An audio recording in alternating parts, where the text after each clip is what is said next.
Curvature appears to be intuitive. The farther away something strays away from a straight line, the more curvy it seems.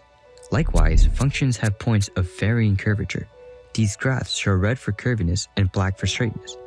But how do you numerically define curvature at these points? We'll work with something called osculating circles. Essentially, they're the circle of best fit on a curve.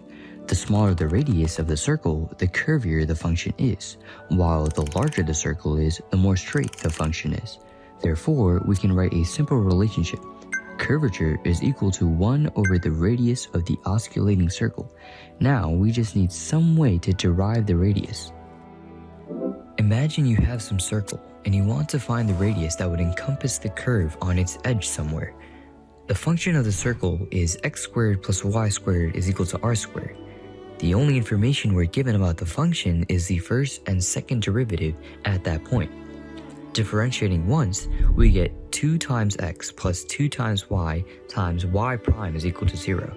Solving for y prime, we get that y prime is equal to negative x over y. We'll keep this for later. The second derivative can be found by differentiating this again.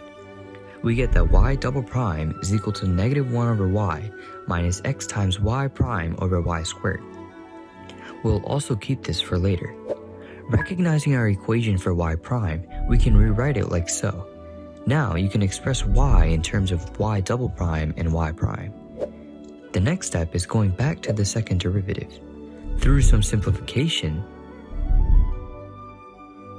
you get y double prime is equal to negative r squared over y cubed.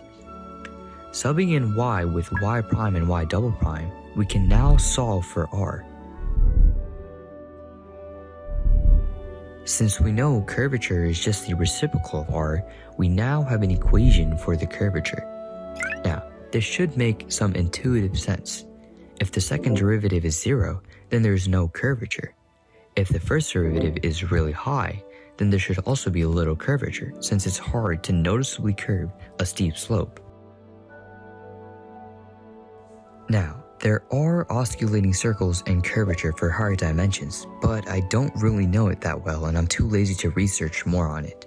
If you're interested, feel free to look at the Wikipedia.